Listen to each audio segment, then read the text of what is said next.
time today, brother, in your really crazy schedule between speaking. You just launched another book for kids, which we're going to get into here in a bit, but this means a lot, brother, and I appreciate it. Thank you. Well, Arjun, it's an honor to be here. Thanks for having me.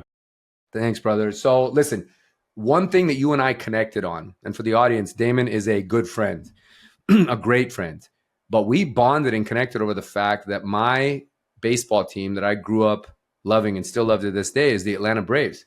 Damon was drafted by the Atlanta Braves. And I want to start there, Damon. You were drafted by these guys right out of high school, but you elected to go to college. And not many athletes do it that way, but walk us through that decision and what was going on and what in your mind and in your life at that time and what influenced you to go this way. Well, a couple of things influenced me. I mean, this is back in the day. This is 1990, so I'm dating myself here.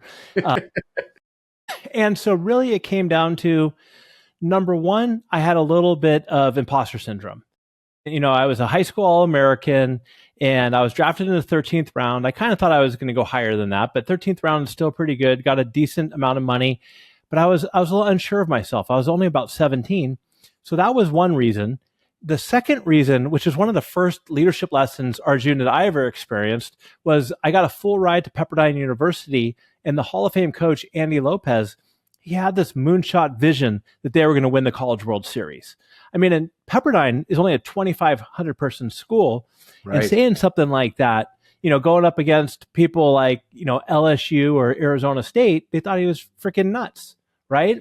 But Lopez set this moonshot goal. I bought into it. And that's why I still remember like it was yesterday, sitting at the dinner table with my parents and this old scout named Bill Serena from the Braves, old school. He used to play third baseman for the Braves, I think in the 50s.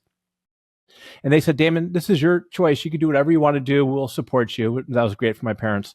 We went over into the kitchen and I just kind of blanked, you know, and I didn't know what to do. But at the end of the day, I chose to go to Pepperdine and pass up the opportunity to play for the Braves. And I mean, how did that career pan at Pepperdine? Not too good.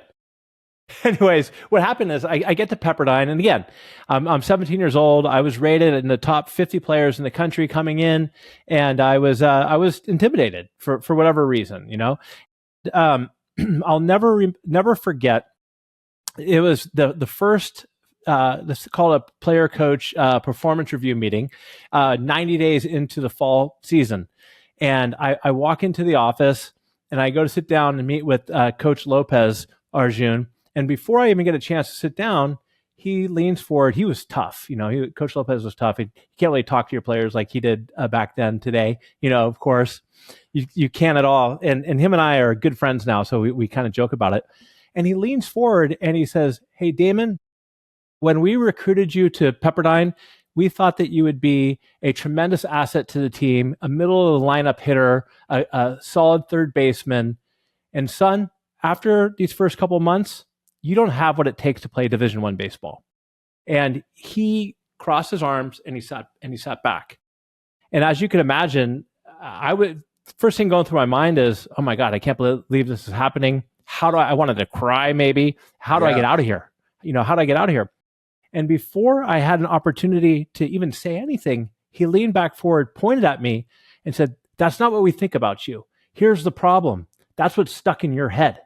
You're stuck playing small and you don't believe in yourself. And until you learn how to believe in yourself and you get out of your comfort zone, you're never going to make it here at Pepperdine." You know, and so I don't know if he's like, because here's the thing, Damon, we see that you do have the talent. You have what it takes. You have the natural ability, but mentally you're not there yet. Wow. And so, so here he is letting you down in a way. You know, he's telling you that you're not, we thought of you as this one type of player and where you were going to end up in our lineup and do what you were going to do for our program. That's not the case now, but this is all in your head and what's holding you back. So it's almost like he was telling you he sees more in you, but it hasn't come out the way that he had hoped it would. I mean, and not many coaches would sit down and do that. I thought you were going to tell me he was just going to cut you right then and there, just or let you go and not give you anything constructive. But that's amazing. What did it feel like, aside from the obvious, though? Like, tell me, go back to that moment of what you actually felt like. Did it feel over? Did it feel dark, bleak? Like, did you feel like you had nowhere to go? Like, when he's telling you this, that you're not really what we had hoped you would be. You know when you get that feeling where your blood kind of rushes up and you're kind of like you don't really know what to do.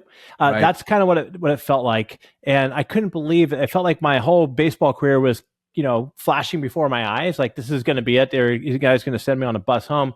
But what he was really trying to say, Arjun, is you have the natural ability to do it, but you need to get off your ass and make it happen. Just get out there and stop playing scared. And so once he said that, I kind of felt like I had the weight of the world off of me for a sense there. And it was really, I don't know if that's my approach that I would use to coaching, kids, especially at that age, but Right. It definitely really obviously stuck with me. I talk about this all the time, from 30 plus years ago, about the importance of whether it's imposter syndrome, limiting beliefs. And a lot of times other people see greatness in us that we don't see in ourselves. And that's, whether you have a coach who can get that out of you or you can find a way to get that out of yourself, I think that's super important. And how important is it, Damon, to have, kind of going a little bit forward here into business and life, and I want to talk about that transition for you, but let's just jump right into it. How important has having coaches that believe in you or mentors in business that see more out of you than maybe you see in yourself in that moment? How important or paramount is that, in your opinion? Critical, absolutely critical. And so for all of your listeners out there who are parents or a coach or, leading a team, you have that opportunity to help people see, especially individuals who are maybe high performers, A-type personalities who get really tough on themselves. I think it's your responsibility to help people see that they have more greatness inside of them than they even know themselves. And it's really not that difficult to do, to sit down and share with them, hey, look, here's some of the things that you've accomplished in the past. I believe in you. I think that's what makes a great leader, is somebody who has their team members back, right? That the team can trust that the coach is going to be there for them, and pushes them out of their comfort zone, gives them a role in their organization that stretches them a little bit further than maybe they think they're even comfortable doing. And if they fail, so what? You have their back. That's when the leader jumps in and says, hey, this is on me, right? But you get people out of their comfort zone, get them to try things and learn and grow. You said, imposter syndrome was something you felt very like it was deeply like weighing on you. But also in that moment when your coach sat there and told you, like, you're not what we had hoped you would be, but you got to get out of your own way. And you said you felt this weight lifted off. Talk to me about that imposter syndrome, because you're obviously a great player. You had every reason to believe in yourself and be confident coming in, being recruited, being offered what you were given to come to the University of Pepperdine. But yet something happened when the lights shined bright there, or when you got on that big stage. What was it, if you could pinpoint it down to a thing or two, that actually embedded that imposter syndrome in you? Because for our listeners here, there's a lot of people who are making a big step. They feel ready for it. And then the moment they get there, rather than embracing it and letting it all out, something holds them back. And I think there might be an answer here that you're about to give that's going to help people pinpoint that. Well, I think it happens for a lot of reasons. I think one of the reasons it happened for me, I talk about it in my book. I call it the lucky curse, which is kind of funny, where, I grew up and I was fortunate. I came from a great family, and Arjun, I had coaches for everything, right? And I had a lot of opportunity that a lot of other kids didn't have. And at the time, I kind of felt like, well, maybe it was because of these opportunities that helped me get to where I was at Pepperdine, which I learned that's bullshit. Take advantage of whatever opportunities you have, right? Whatever connections you have, whatever network you have. Yes. Because at the end of the day, what I didn't realize when I was 18 years old is that when I step into the batter's box, it doesn't matter what my dad did for me. It doesn't matter who my connections were. I had to step up to the plate and produce. And I wish I would have known that when I was 17 or 18 years old, right? Because I kind of felt like, well, maybe I'm here because of this, or maybe I'm here because of this. Again, limiting beliefs. I wish I could just go back at that time and think to myself, look what I've already done. I hit a grand slam in the baseball tournament the week before, in the Olympic festival, and all these different things, right? Prior to getting to Pepperdine. So I think sometimes we lose track of what we've already accomplished, or that we deserve more than what we give ourselves credit for.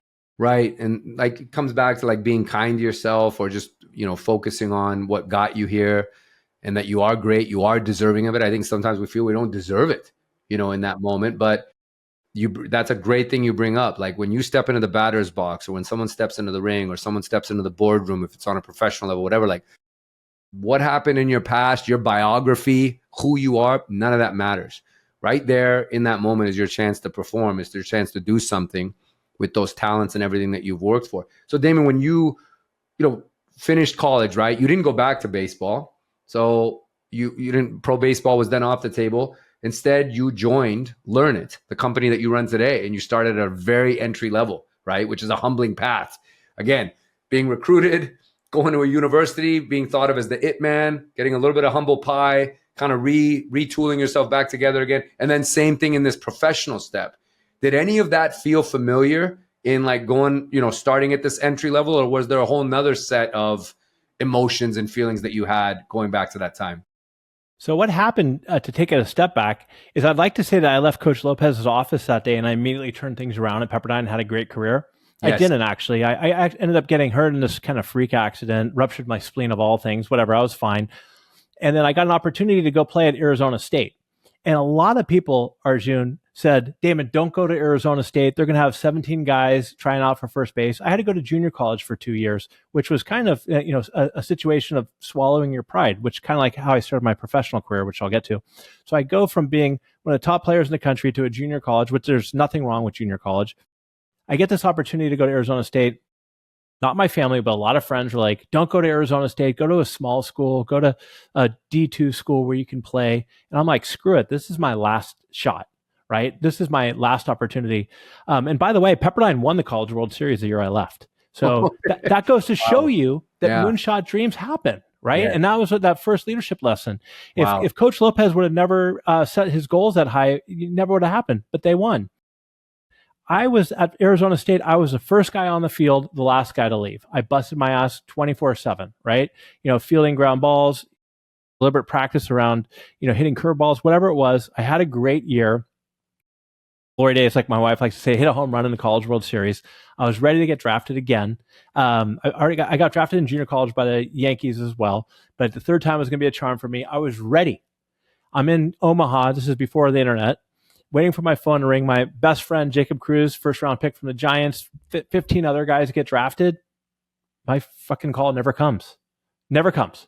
And so my baseball career basically comes to an end. Sure, I probably could have went the independent route, but here I am, 22 years old, and I didn't really know what to do next. My whole identity was to be a baseball player. And I didn't know. I didn't know if any of the skills that I had were transferable into the business world. And I was like, what am I going to do? So, I went through a little bit of a depression, but I wasn't going to, just sit on my ass and do nothing. I was too intimidated really to go work at one of my family's real estate companies or hotels. So I started as a receptionist at this little company called Learn It, June 5th, whatever, 1995. And I started there for two reasons. The first reason was, like I already mentioned, I didn't know if my skills were transferable.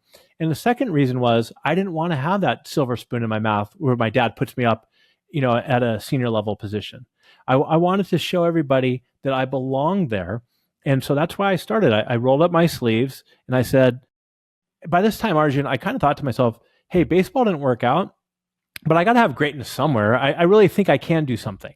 And I come from this great family. My parents were great. My siblings, they were so supportive. I want to give back. So that was really my driving force. And this was a family business. My dad never worked at Learn It, but I wanted to take care of his investment and show them, he was also my idol. I wanted to show him that I could do something. And so that's why I started as a receptionist. And yeah, was it fun? Not really. I mean, this was the .com days, late 90s, where all my buddies had, brand new BMWs and they were paper millionaires. And I worked at this brick and mortar computer training company at the front desk. Right. And so, that's where my journey started.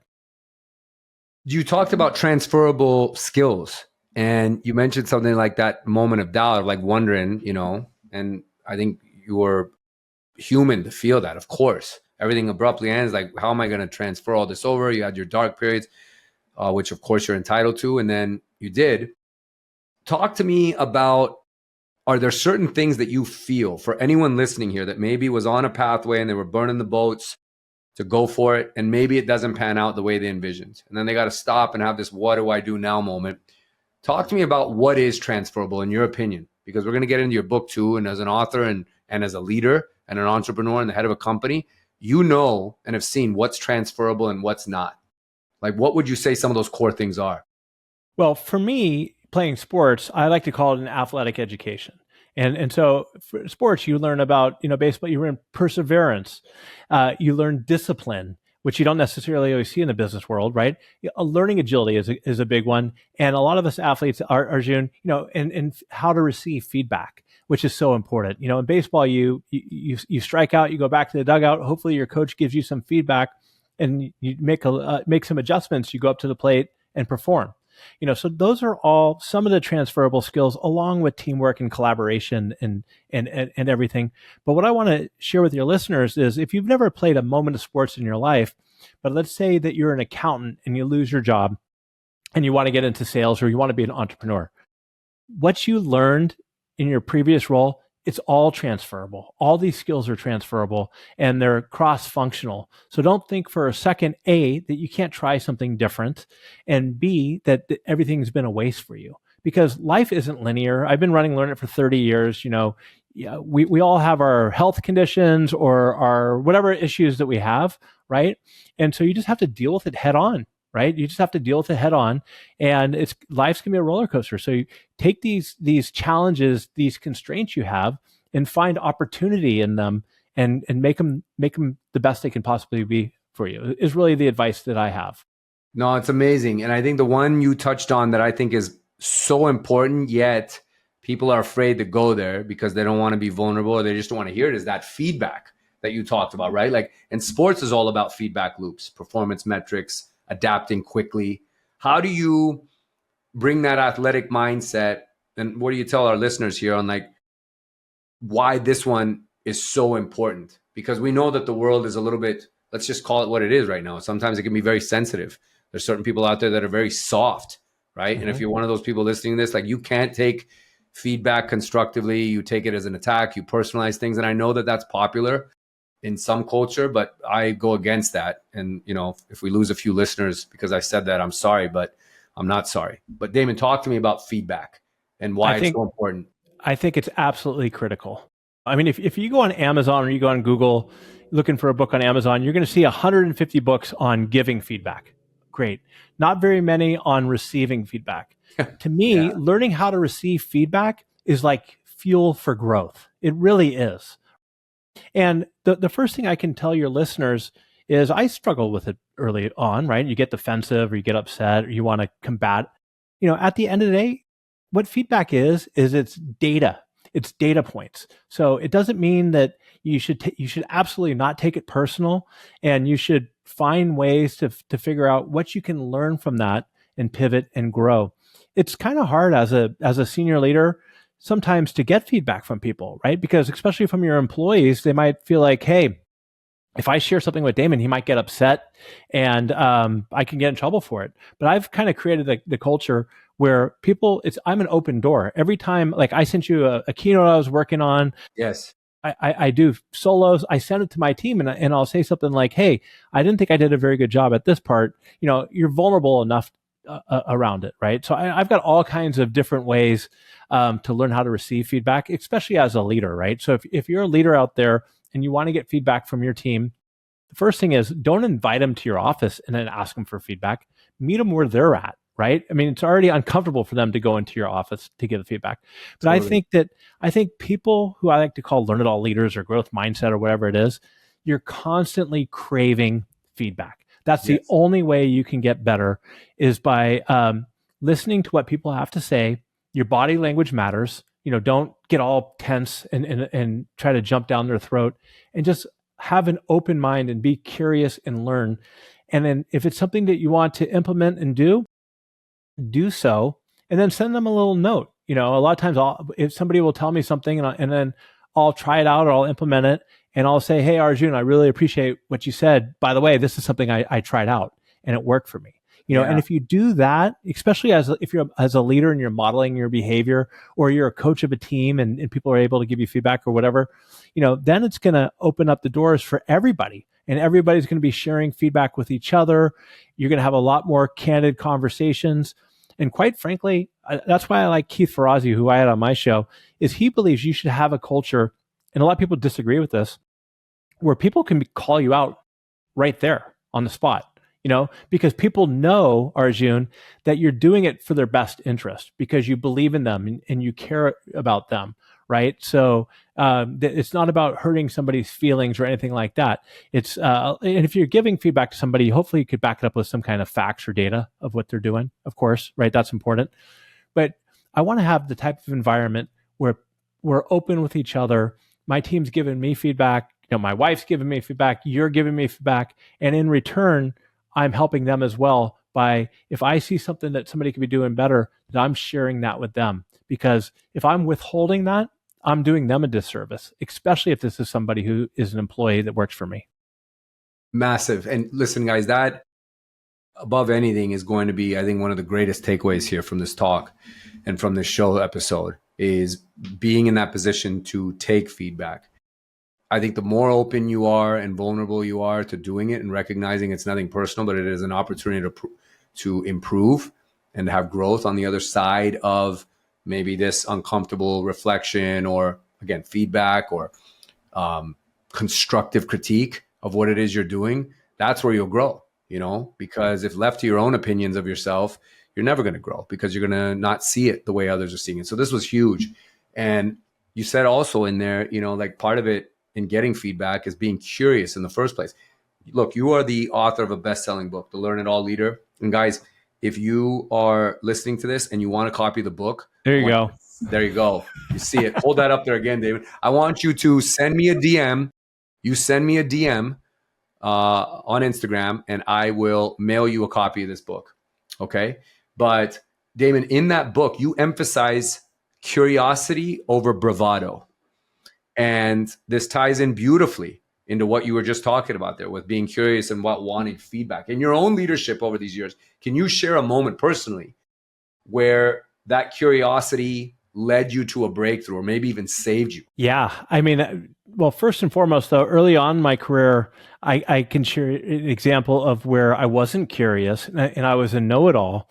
And I didn't listen to anybody, and we overexpanded and it almost cost me learn it, right? And because I wasn't open-minded and I wasn't curious, and that was a hugely humbling situation. Fortunately, I came from a family that could financially support us. My dad would say, "Hey, that was one of the most expensive MBAs, real world MBAs I've ever seen." Nice. But that was an eye opener for me. And on the flip side of it, over the last 15, 20 years, I've come into conversations now not wanting to be the smartest person in the room, surrounding myself with a diverse team of different views and opinions, and not always, Arjun, like if somebody's bringing up a point to me, my first thought isn't, no, this isn't going to work, that maybe this will work, and just being open-minded about it. And a great example, which really, really saved us, was there was somebody I wanted to hire as a COO a couple of years ago. And I was almost dead set on doing it. But then I asked my executive team, and we kind of went around and we went through a decision matrix and doing it, and we passed up the opportunity. And fortunately, we did, because I found out later on that this person was, kind of a fraud, you know what I mean? And talked a big game, but wouldn't have been a great fit. But the Damon of 25 years ago would have just went ahead and hired that person. But if you're curious and you listen to others, I think curiosity and humility are two of the very most important skills for leaders out there these days. I've interviewed I don't know how many people. I've worked with some of the greatest leaders at Learn It, and I would say 9.5 out of 10 are also super humble and also vulnerable. They're not afraid to say, "Look, I don't have all the answers," or "I've made a mistake." And I think that is just so important. Yeah, it's huge. And again, that's another massive takeaway, guys. So again, for you listening, remaining open-minded, open to critique, being curious, right? And there's your proof in it right there. Damon, we talk a lot about full circle moments and you had one last year, which was an amazing one that I nearly got to be part of. I just couldn't make the schedule line up. And that was you being back at Truist Park, where you addressed the Braves leadership and sales team to talk about your story of like identity, of grief, transformation, redefinition.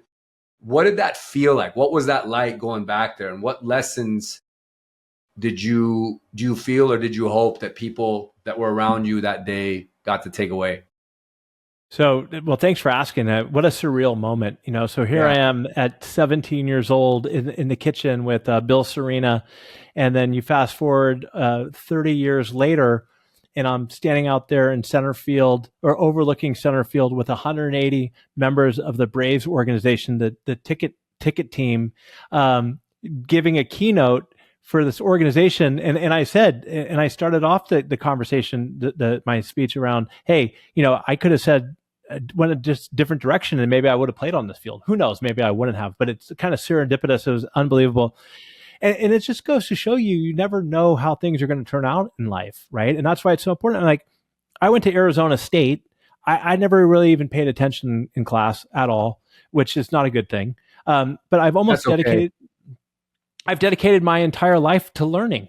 And I think learning is so important because and I'm not talking about structured classes or anything like that. I'm talking about, again, being curious and learning and reading books and listening to podcasts and trying things. One of my favorite quotes of all time, Arjun, is learning without doing is treason, right? You can't just learn a bunch of stuff and then not put anything into practice.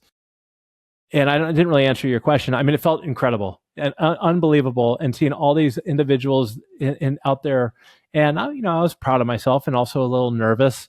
But it was definitely a full circle moment. And it just goes to show you never know where life is going to take you. But I've always been one of those guys like you. I just go all in. I mean, when I started out learning, I went all in, and I ended up getting to where I was, not because I've got any super talents or I'm better than anybody else than anything. I'm just very competitive, and I want to do my best, and not afraid to try new things either. Yeah, we're in a very unique time right now with AI, with technology just moving at hyperspeed and creating some efficiencies. Some of it might be felt or interpreted as threatening. But in looking ahead, what leadership skills or mindsets do you feel are going to be the most critical, let's say over the next decade? Because you've run a company that's gone through a lot of stuff and it continues to go through stuff, ups, downs, sideways, all of that, disruption. But like, what do you see over the next decade, let's say, is going to be really paramount from a skills, mindset, even leadership standpoint? Well, I can't even speak to a decade from now. Things are moving so quick, right? But here's what I will tell your listeners. If you're not all in on AI and learning how to leverage AI, if you have your head in your sand and you're going to avoid it, you're stacking the odds against yourself, and you're gonna fail. I mean, you have to get involved with AI, whether it's ChatGPT, whatever it is. And I'm not just talking about how to, write your Instagram post. I'm saying use AI to learn how to challenge your assumptions, how to help you with decision making, how you could use it as a leader. You have to roll up your sleeves and learn to use AI. That's one of the number one skills out there. I also think we already talked about it a little bit, feedback. And you also have to realize that it's super important. Again, learning agility. Things happen and move so fast. You need to learn how to learn, unlearn, forget something and try something different and new, because the rapid pace of change is like never before. And we can't be stuck in our ways saying, this is how we've always done it. You have to be flexible and agile enough to learn, grow, and evolve, and not be afraid. Please don't be afraid to make mistakes. Okay. Please don't be afraid to make mistakes. Use them as learning opportunities. And the other skill, I don't know if this is a skill or not, but you got to learn to take action. Confidence doesn't come from sitting on your couch thinking the world's going to happen for you. You need to take action, and you need to get those reps in. When I started doing podcasting, I was beyond horrible, right? And hopefully I'm a little bit better by now, but you only get better by doing and taking action and getting those reps in. So those are the skills that I really think are most important, along with what we talked about already, which is humility and curiosity. Big time. Beautiful. I love that answer, and just again, something to take away and remember, guys. Like, reps will build competence, and competence will eventually lead to confidence.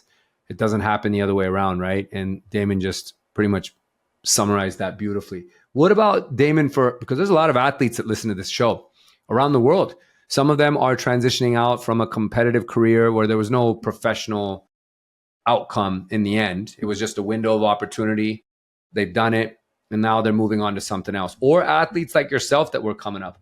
What would you caution them or even say while they're still in their very much athletic prime? Do you just focus on where you're at and we'll think about an alternative future later? Or do you prepare yourself for that transferable left or right turn that you might have to make? Because some would argue, no. If you think like that, then you're giving yourself an out. You got to burn the boats and go for it. But what do you tell people as athletes now? Well, I mean, for one, you should go all in.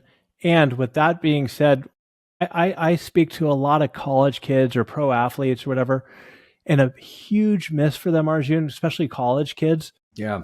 Let's say you're a wide receiver at University of Alabama.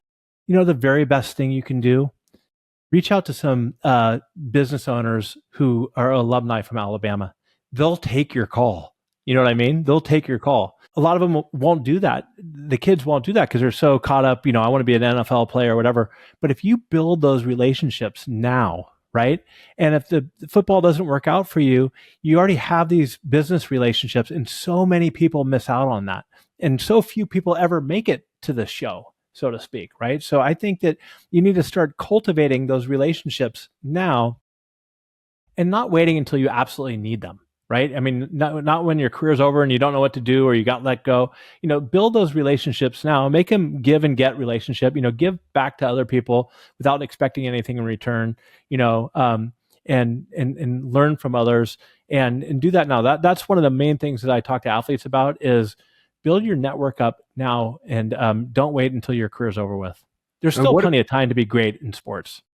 Absolutely. No, totally. And I love that you're talking about doing this simultaneously instead of waiting until the end, because if you wait till the end and then you start making some of that outreach, you're going to be doing so, for lack of a better way of saying it, almost from a place of desperation. And it's not going to be as sincere. It won't be received as well. You energetically won't be in the right spot. But if you're doing it while you're feeling great about yourself and your athletic career is clicking on all cylinders and you don't know where it's going to go, but you're also cultivating and extending relationships at that time and giving back, I think just energetically, it's better than to, wait to do that at the end. And I appreciate you saying all that, because I think for athletes, this is something that sometimes gets lost. They do want to be all in, but we also need to be thinking about other stuff. Relationships are so key. Let's talk too about just in kind of bringing that whole point home here. Build relationships. Yes. We now live in a world where personal brands matter. We have social media where everyone has a personal brand. They just don't know if they've taken control of it yet.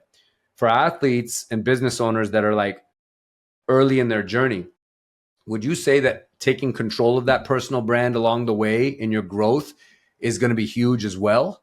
Because people are watching, and these are time capsules, and these are also like chapters of evolution and growth for everyone, right? Like, how important would you say that is? I'd say on a scale of 1 to 10, it's a 10 out of a 10. And not everybody likes to hear that. And I struggle sometimes with younger individuals on my own sales team who don't want to post on LinkedIn or don't want to, build a personal brand. And I'm like, look, I hope you stay at Learn It forever, right? Or, but even as in sales, the first thing that prospects and customers are going to do is they're going to go check you out on LinkedIn or Instagram and see. And we all got to find ways to be unique or show up differently. And creating and developing your own personal brand is paramount. And somebody might say, oh, Damon, I don't have anything to talk about.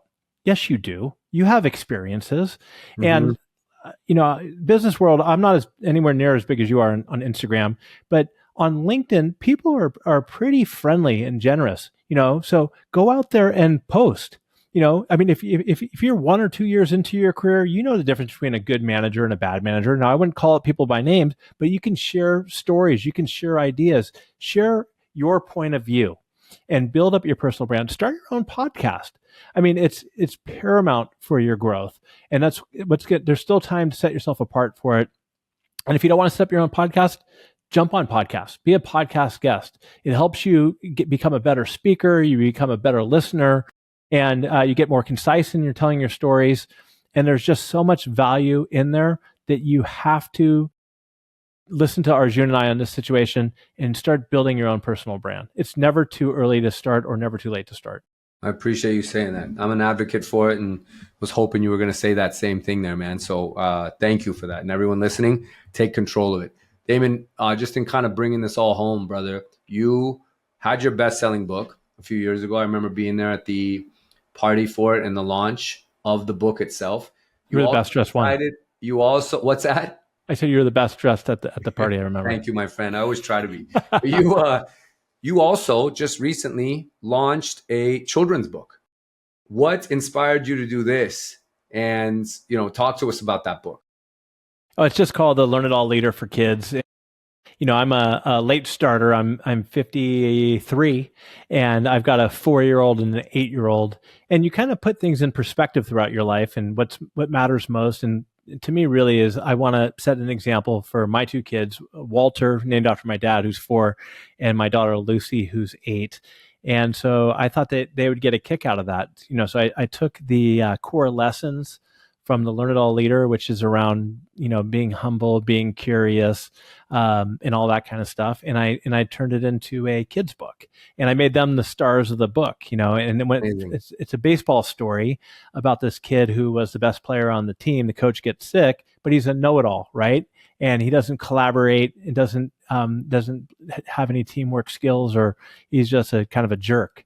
And the story kind of goes in the direction where Lucy, who's the catcher, is a learn it all, and they all kind of come together. I don't want to give out the ending, but the whole purpose for me around that was it's for kids from 4 to 9 years old.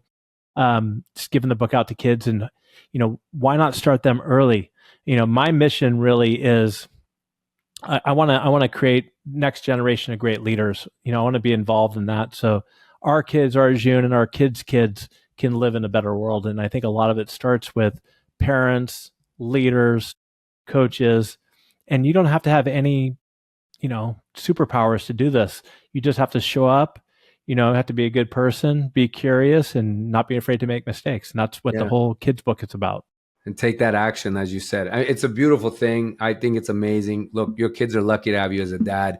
I mean, they're, not only are you leaving them these great lessons and sharing it and documenting it, you also put them in the book. I mean, what a cool thing, right? Like, no, I don't know any dads that can say that they've done that for their kids, but I think it's something really admirable and commendable to be taking that role on and doing this for kids now and getting started early and talking about these lessons. Like you said, everything that you embody and what we talked about on the show today of being curious and getting feedback and, being humble, like all these great qualities.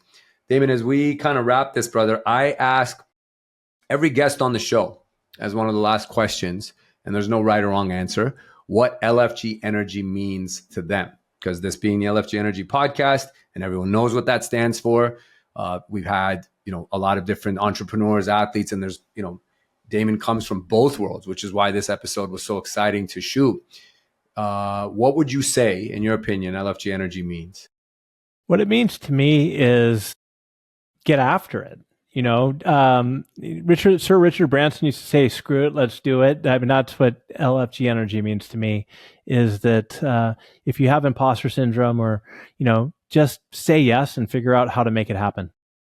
I love it. Great answer. And Damon, look, man, we appreciate you taking time today. You have a very big podcast, and you're also a guest on so many podcasts.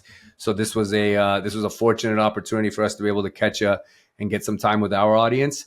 But look, you're an incredible entrepreneur. You're one of the most humble guys I know.